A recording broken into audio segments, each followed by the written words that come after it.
Alhamdulillahi Rabbil Alamin. Wassalatu wassalamu ala asyrafil anbiya'i wal mursalin.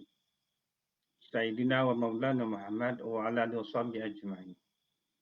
Rabbi syrah li sadri wa yassir li amri wahlul 'uqdatam min lisani yafqahu qawli amma ba'du. Assalamualaikum warahmatullahi wabarakatuh.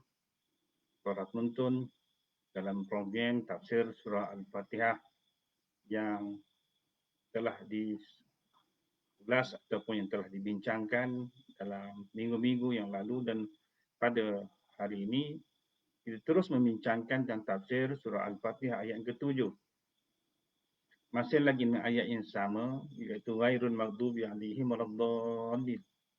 Kita minta lindung kepada Allah SWT daripada kebencian Allah, daripada ketidaksukaan Allah Ta'ala, daripada kemurkaan, kemarahan, kelaknatan Allah SWT. Apa sahaja yang Allah benci kita tak nak. Dan kita minta lindung kepada Allah Ta'ala. Sebab itu kita sentiasa minta kepada Allah Ta'ala. Kita tak jemu minta kepada Allah Ta'ala. Sebab itu kita selalu sebut ghairul maghdubi alaihim waladdallin. Ya Allah, kami tak ingin digolong termasuk di kalangan orang-orang yang kau murka, kau marah, kau benci, kau laknat. Jadi, kita telah pun menafsirkan, membincangkan tentang tanda-tanda ataupun perkara-perkara amalan-amalan yang Allah marah, Allah benci. Dan kita telah pun membincangkan berkaitan dengan tanda-tanda, apa simptom-simptom atau sign-sign, tanda-tanda kebencian Allah Ta'ala kepada hamba-Nya. Jadi tujuan kita kena tahu apa tandanya. Sebab kita nak kenal seseorang, kita kena tahu apa suka dia, apa benci dia. Apa yang tak suka, apa yang dia suka. Kita nak kenal seseorang, kita kena tahu apa yang dia minat, apa yang dia tak minat. Kadang-kadang kita tak ambil sensitivity tu. Kita tak ambil peluang untuk mengenali seseorang lebih mendalam. Kita main terus, kita main langgar. Akhirnya membawa impak yang tidak baik, kesan yang tidak baik, sehingga tidak membawa kepada perhubungan yang berterusan. Dan suami dan isteri pun sama juga. Nak berkahwin semasa berkenalan dan semasa kita dalam period atau fatrah ataupun dalam tempoh masa bertunang, kita saling kenal mengenali hati budi seseorang. Bukan mengenali hati budi sahaja, kita mengenali apa yang disuka, apa yang dia tak suka. Sampai tahap menu makanan pun kita tahu apa yang diminat, apa yang tak minat. Tentang warna pun apa yang disuka warna ni ataupun tak suka. Jadi Allah Subhanahu Wa Taala pun sama. Kita nak tahu, nak kenal tanda-tanda kebencian Allah Taala. Dan tanda yang kita bincangkan pada malam ini iaitu tanda yang ke-8. Tanda Allah bencikan hamba-Nya. Apa tandanya? Ke-8 ialah orang itu memiliki sifat sombong. Orang itu memiliki sifat sombong. Itu tanda Allah benci. Dia tidak ada keinginan untuk berubah. Sifat sombong. Sombong ini sifat Allah Subhanahu Wa Taala. Jangan kita mengambil sifat Allah Subhanahu Wa Taala.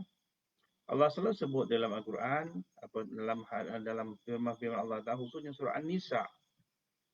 Allah menyatakan mafhumnya, pengertian atau maksud ayat tersebut. Iaitu ayat ke-36. Yang bermaksud, dan hendaklah kamu beribadah kepada Allah, dan janganlah kamu menyekutukan dia dengan sesuatu jua. Dan hendaklah kamu berbuat baik kepada kedua ibu bapa, dan kaum kerabat, anak-anak yatim, orang-orang miskin, jiran tetangga yang dekat, jiran tetangga yang jauh, rakan sejawat dan orang musafir yang terlantar dan juga hamba yang kamu miliki. Sesungguhnya Allah tidak suka kepada orang-orang yang sombong, takabur dan membangga-banggakan diri. Ini yang kita ambil dalam surah An-Nisa ayat yang ke-36 surah yang keempat. Allah terlalu straightforward. Allah ceritakan dalam ayat tersebut, Allah kata, hendaklah kamu beribadah kepada Allah. Allah saja direct Allah beritahu. Hendaklah kamu beribadah kepada Allah Ta'ala. Apa maksud ibadah? Menta'abudkan diri, menghampirkan diri, mentakarubkan diri kepada Allah SWT. Dalam ibadah wajib, ibadah sunat. Ibadah wajib tak banyak, ibadah sunat banyak. Tapi yang wajibnya sedikit. Allah kata, hendaklah kamu beribadah kepadaku, tetapi jangan mensyirikkan aku. Ini larangan 100% kepada Allah Ta'ala. Abad dan abadah. Iaitu jangan mensyirikkan Allah SWT. Jadi jangan menduakan Allah Ta'ala. Jangan mentigakan Allah Subhanahu Wa Ta'ala.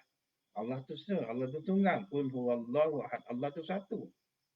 Jadi Allah tu satu, maka ibadah kepada Allah hanya semata-mata kan Allah Ta'ala, bukan kerana lain.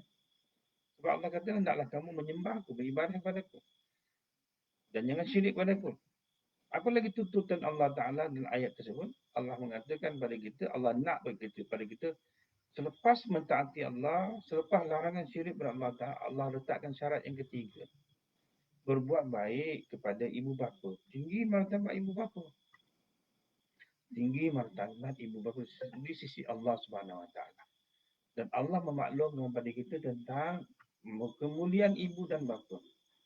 Sama ada bapa kita hidup, ibu kita hidup, atau ibu dah tak ada, bapa pun tak ada. Dahlah kita memuliakan dalam bentuk yang berbeza-beza. Ketika bapa, ibu dan tak ada, maka kemuliaan kita dalam bentuk doa. Nabi dah ajar kita kan doa. Allah pun ajar kita doa. Birri walidain, Allah fillahi wa walidayya warhamhuma kama rabbayani shaghira. Allah yang ajar kepada kita. Ketika mana dia hidup beribadah, berkhidmat kepada mereka. Apa lagi? Kaum kerabat. Saudara mara yang hampir kaum kerabat. Siapa kaum kerabat? Yang sebenarnya kaum kerabat ialah yang adik-adik mak bapak kita. Maknanya sebagai anak kena menghormati mak bapak, adik-adik, kaum kerabatnya hampir, saudara mara yang hampir. Siapa lagi? Anak-anak yatim. Apa kategori Islam? Hukum fiqh mengatakan anak yatim ialah anak yang kematian bapa sebelum ketika mana dia besar dalam keadaan dia berumur 1 tahun ataupun kena lahir sampai usia balik. Mana kategori yatim ialah orang yang kanak-kanak yang dalam keadaan belum balik. Bapa dah meninggal, bukan ibu meninggal. Dan Islam mengatakan bapa, kematian bapa dipanggil anak yatim. Kematian ibu tidak, sebab kematian bapa dipanggil anak yatim yang kematian bapa. Macam Nabi SAW dengan anak yatim. Sebab akhir saya bapa dah meninggal. Kemudian apa lagi? Orang-orang miskin. Orang yang tidak cukup kemampuan dalam hal zakat menerangkan status orang miskin dan orang fakir berbeza. Orang miskin, yang paling susah orang miskin, orang fakir, diikuti orang miskin, diikuti orang yang fisabilillah. Apa itu orang fakir? Orang fakir adalah orang yang tak cukup 100% kehidupannya. Susah itu. Dia tak cukup. Keperluannya hanya dapat menampung 10 atau 15%. Orang miskin tak sampai tahap 50%. Dia tak mampu lagi. Ada lagi keperluan dia nak. Tapi tak dapat. Janji 1,000. Keperluan ni bukan 1,000. Keperluan lebih daripada 1,000. Keperluan yang lebih utama. Saudara, keluarga dan sebagainya. Mungkin memerlukan 1,500. Itu dengan orang miskin. Siapa lagi jiran tetangga yang terdekat? Jiran tetangga yang terdekat. Hadis Nabi mengatakan 40 rumah sekeliling kita. Itu jiran tetangga yang terdekat. Siapa lagi? Jiran tetangga yang jauh. Yang dekat, yang jauh. Siapa lagi? Rakan-rakan sekerja kita. Rakan-rakan sejawat. Orang musafir yang terlantar. Dan juga hamba yang kamu miliki. Jadi Allah tak bagi kita bersifat sombong. Jadi dalam kes ini Allah tak suka. Sebab tu orang yang dibenci oleh Allah Ta'ala, tanda-tanda ialah orang itu sombong. Nabi jelas mengatakan orang sombong ini begitu orang yang dibenci oleh Allah Ta'ala. Tengok hadis Nabi SAW menyatakan tentang sifat ataupun perkara-perkara orang yang sombong. Hadis Nabi riwayat Ahmad dan riwayat Hakim. Nabi menyatakan mafhumnya sesungguhnya penduduk neraka adalah semua orang yang kasar lagi keras. Nabi beritahu status, bentuk, jenis, kriteria penghuni neraka ialah orang yang kasar dan keras. Orang yang bergaya sombong ketika mana dia berjalan. Kali jalan sombong. Nampak pun dah tahu sombong dah. Sebab kita boleh bezakan orang yang tawaduk, orang yang rendah diri dengan orang yang sombong. Gaya jalan orang yang sombong berbeza, gaya jalan orang yang merendah diri. Sebab kita orang yang bergaya sombong dalam jalannya, orang yang sombong dalam perlakuannya, orang yang banyak mengumpulkan harta, orang yang sangat bakhil. Ini sifat-sifat kriteria ahli-ahli neraka Nabi kata. Yang pertama Nabi kata orang yang kasar dan keras. Yang kedua, orang yang berjalannya sombong. Ketiga, orang yang sifatnya sombong. Yang keempat, orang yang banyak mengumpul harta. Yang kelima, orang yang sangat bakhil. Yang keenam, yang keesoknya habis kita, ada pun penduduk neraka syurga adalah orang yang lemah dan orang yang merendah diri. Sifat-sifat penduduk syurga berbeza dengan sifat-sifat penduduk neraka. Dalam hadis yang lain, iaitu dalam sebuah hadis yang oleh Ahmad, dalam sebuah kitab bernama Targhib wa Tahrim, juzuk yang kedua, Nabi bersabda mafhumnya. Dari Uqbah bin Amir radhiyallahu anhu. Sesungguhnya ia mendengar Nabi sallallahu alaihi wasallam telah bersabda, orang yang meninggal dunia ketika ia meninggal, di dalam hatinya masih ada sebesar biji sawi dari kesombongan dunia, maka tidak halallah baginya syurga, tidak mencium baunya dan tidak pula melihat syurga itu. Auzubillah, tuan-tuan, puan-puan, Allah Ta'ala. Nabi kita dalam alam hati ni, orang meninggal dunia, hati dia teroka dahulu. Masih sebesar biji sawi. Allahu Akbar. Halus dia biji sawi tu. Halus sangat biji sawi tu. Tapi kalau sebesar itu pun masih ada sebesar ada sifat sombong, maka Nabi kata orang ni tak halal masuk syurga. Matlamat kita nak syurga. Tapi Nabi kata tidak halal. Membahaya, begitu membahaya. Amalan begitu menakutkan pada kita. Sifat sombong ni. Sebab sifat sombong bukan milik kita, milik Allah Ta'ala. Kita memerlukan Allah, kita memerlukan orang ramai. Kenapa kita boleh sombong? Nabi cerita lagi dalam sebuah hadis yang lain. Kita nak tengok hadis Nabi sallallahu alaihi wasallam. Ini dalam sebuah hadis riwayat Muslim. Hadis yang bernombor bilangan 3766. Nabi kata, namanya cerita, ini kisah penceritaan Nabi sallallahu alaihi wasallam. Ada seorang lelaki makan di samping Rasulullah sallallahu alaihi wasallam dengan menggunakan tangan kiri. Makan guna tangan kiri. Back handed. Rasulullah sallallahu alaihi wasallam tegur. Makanlah guna tangan kananmu.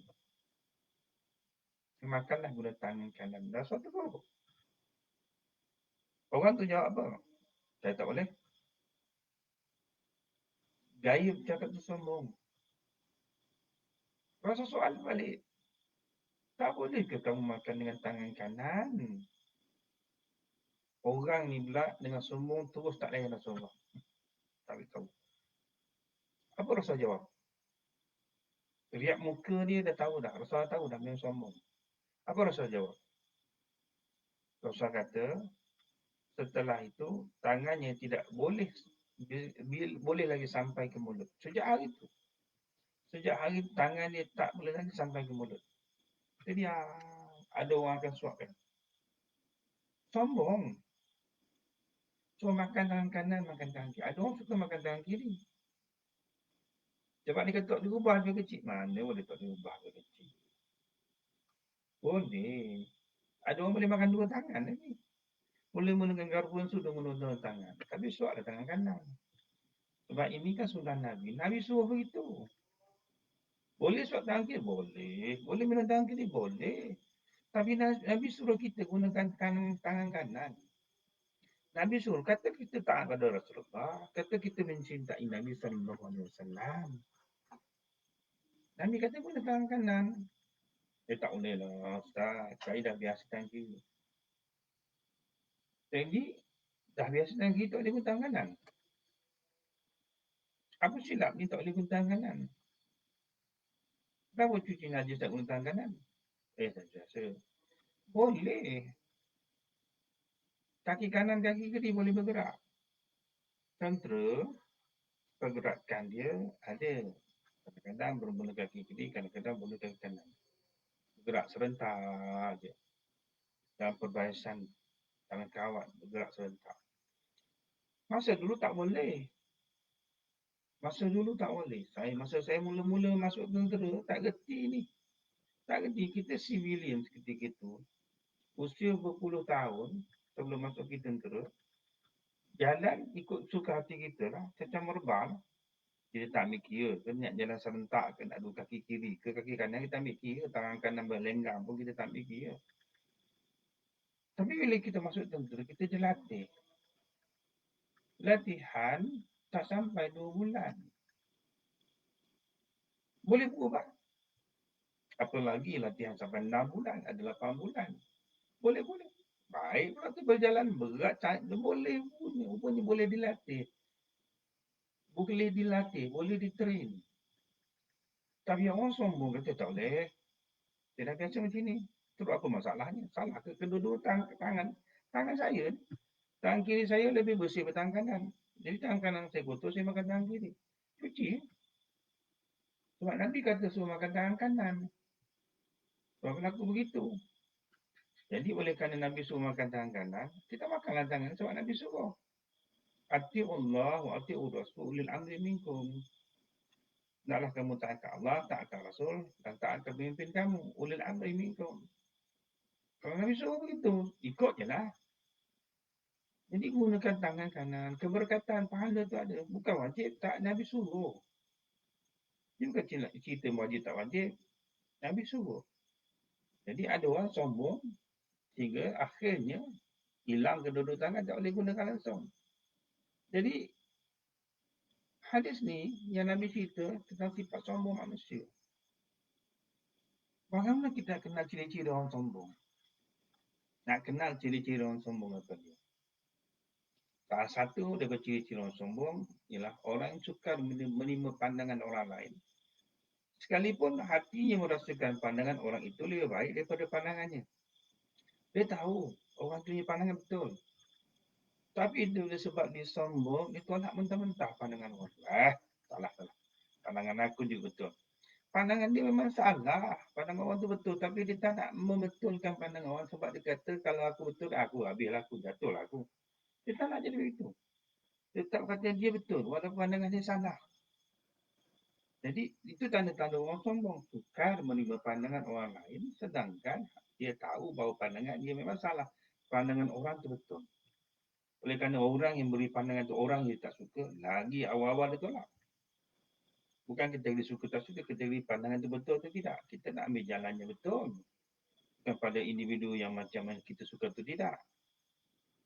Yang kedua, tanda-tanda yang kedua, mudah marah atau mudah emosional. Ini tanda-tanda orang sombong. Mudah sangat melenting. Mudah sangat emosional.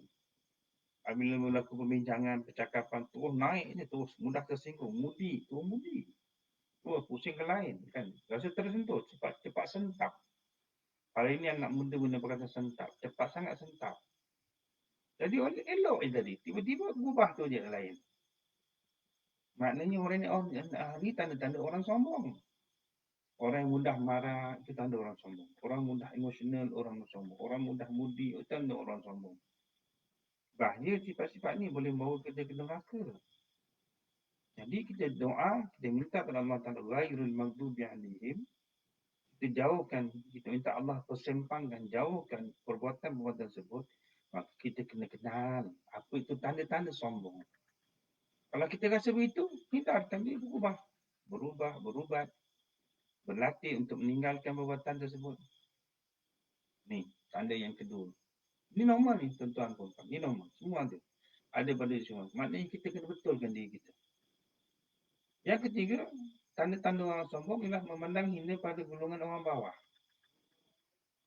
Dalam perbahasan, dalam perbincangan, orang bawahan kita, orang yang rendah sikit taraf daripada kita, bercakap awal derajat. Kalau siapa ni?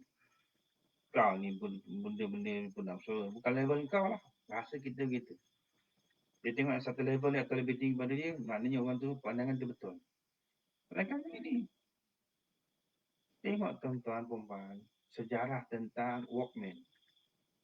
Walkman ni, cocok kat telinga, ialah radio boleh bergerak. Dulu ada radio yang statik, dengarlah radio tu. Jadi, syarikat Sony di Jepun cuba nak memasarkan, nak meningkatkan produknya. Macam mana cara? Sebab dah tapu sangatnya orang buat radio sama. Semua banyak syarikat buat radio. Toshiba ada radio, Sony ada radio, yang ni Philips ada radio, semua radio. Jadi dia ke hadapan. Jadi semasa dalam ada seorang officer eksekutif masuk bilik air. Dalam bilik air, dia duduk. Dia nampak seorang cleaner sedang bersihkan bilik air. Tandas, toilet. Kemudian, dia tanya pada cleaner tadi. Perempuan cleaner. Kakak tak ada radio. Kita ada keluarkan radio. Belilah radio. Apa orang cleaner kata? Radio tak guna. Terkejut dia. Kenapa tak guna? Radio yang baik, radio yang boleh diguna ketika macam saya ni. Saya taklah duduk satu tempat. Macam tuan bolehlah duduk satu tempat dengan radio. Saya nak cuci sana, cuci kemari, semua tempat. Boleh, cuba buat radio yang saya boleh bawa. Cleaner bercakap benda yang dia tidak puas hati. Eksekutif dia dengar, idea dapat. Maknanya, kena bergerak ke hadapan. Mencipta satu gelombang baru, radio baru yang boleh diguna pakai oleh orang lain dalam keadaan dia tak statik, dia mobile. Barulah, okey. Bermula sejarah tu terciptanya Walkman. Boleh letak kaset, boleh buat radio, selit kat tali pinggang, pasang kat sini, berjalan. Terkenal. Rekat ni mendapat keuntungan yang luar biasa hasil daripada idea seorang cleaner. Jadi begitu Nabi SAW. Idea untuk menggali parit, itu Khandaq, datang bersama Al-Farisi, orang biasa. Salman Al-Farisi baru dibebaskan daripada hamba. Dia masih lagi baru, orang kata mu'alaf hamba lah. Baru dibebaskan menjadi hamba daripada orang Yahudi. Jadi, bila Rasulullah utarakan pandangan, minta pandangan idea, dia keluarkan pandangan. Orang lain kata, susah. Musuh dah dekat 5 km daripada Madinah, kita nak gali parit. Gali pula keliling Madinah. Apa benda punya idea ni? Akhirnya Rasul terima idea ni. Dan kesan pada idea Salman Al-Farisi yang pada awal memang mustahil, akhirnya jadi satu kejadian terbesar di dunia. Dan hari ini pun taktikal tentang perang menggunakan parit digunakan oleh seluruh dunia. Apa idea tu memang biasanya idea ni idea mustahil. Kalau idea yang biasa tu bukan luar biasa, idea yang luar biasa adalah idea yang mustahil untuk umat. Tapi dia boleh buat. Jadi tanda-tanda orang yang sombong ialah orang yang pandang hina pandangan orang-orang bawahan. Sedangkan orang bawahan bersuara, bercakap. Tapi kalau dia bersuara, dia terus dicantas suaranya, akhirnya dia tak bercakap. Cakap ni memang bukan untuk buat, tapi untuk memecahkan blok. Ini bagi brainstorming. Pecah fikiran, pecah akal, pecah iceberg dalam kepala supaya kita pecahkan dapatlah keluar idea. Idea ni idea mahal. Bukan orang keluar idea, orang itu kena buat tak. Orang yang keluar idea membantu orang lain untuk buat. Sebab kepakaran masing-masing. Fas'alu ahla zikri in kuntum la ta'lamun. Tanyalah orang yang tahu kalau kamu tak tahu. Bukan semua orang diberikan Allah Ta'ala kelebihan yang tahu serba-serbi. Apa lagi tanda-tanda yang dikatakan orang sombong? Dalam pergaulan, dia je nak menang.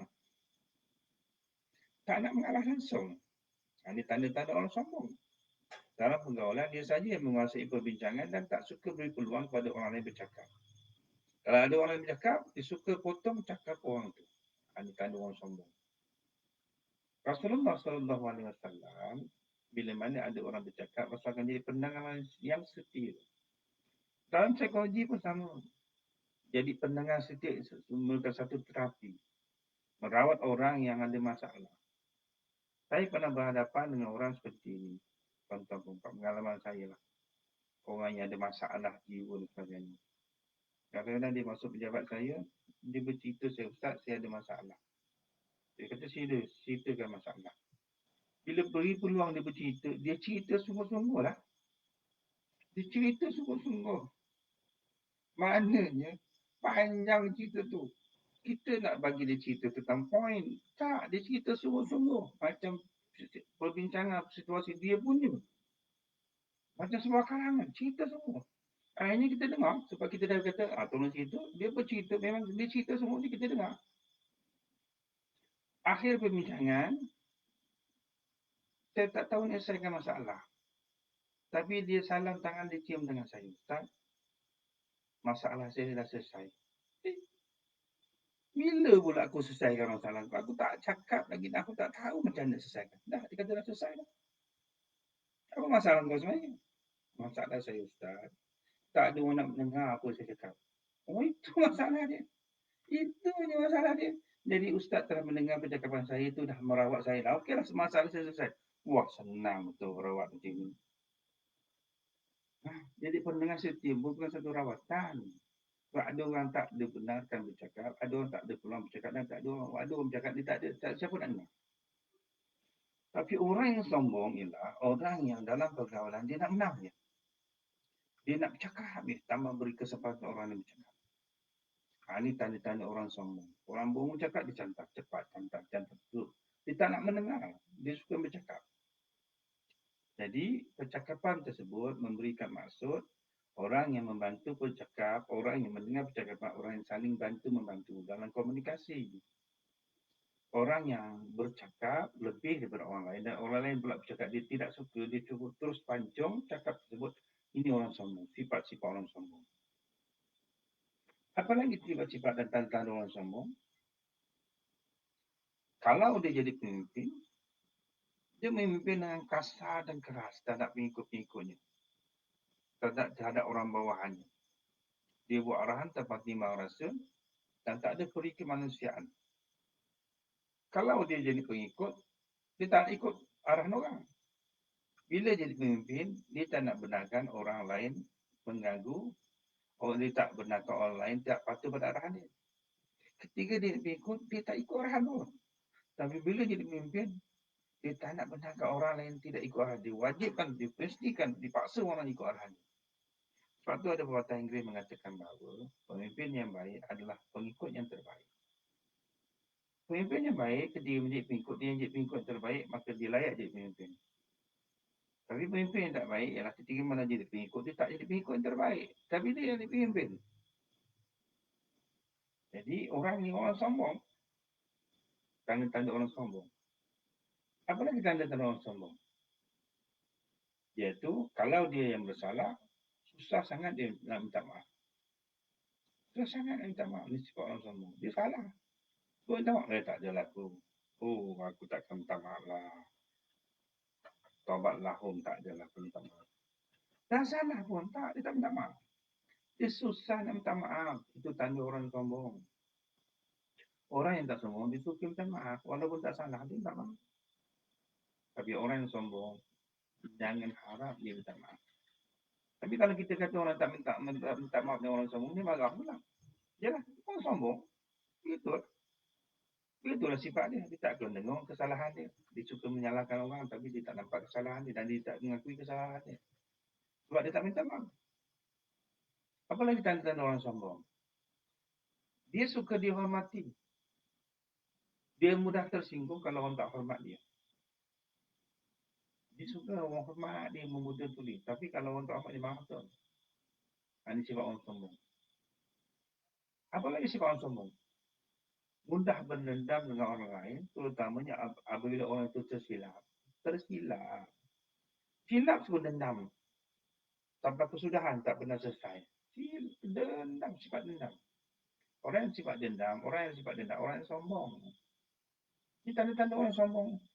Semua apa kita perlu tahu tanda-tanda orang sombong supaya kita muhasabah. Kita perbaiki diri, rawat diri, pulihkan diri tentang perkara-perkara ini supaya jangan sampai kita berada dalam status seperti ini. Jangan sampai kita masuk dalam grup ni. Bila kita tak masuk dalam grup ni, kita turun di kalangan orang yang tidak dibenci oleh Allah Ta'ala. Raya dan Magdunya alihim. Waladun ini. Jadi, tuan-tuan, perempuan, para penonton yang mantu Allah SWT. Ambil pengajaran. Insaf diri. Kenal diri. Muhasabah diri. Diri kita ni ada tak tanda-tanda sifat sombong. Sebab kita takutnya amat sangat. Sebab Nabi kata, orang yang meninggal dunia, dalam hati masih terbau satu sebesar sarah atau sebesar sari sifat sombong, maka dia tak layak masuk syurga. Na'udzubillah. Harapan, impian, cita-cita, kehendak kita ialah syurga. Jadi kalau kita tak tergolong ahli syurga, Na'udzubillah, memang kita di kalangan orang-orang yang rugi serugi-rugi. Jadi sekadar itu, mudah-mudahan kita ambil iktibar. Wabillahi taufiq wal hidayah. Assalamualaikum warahmatullahi wabarakatuh.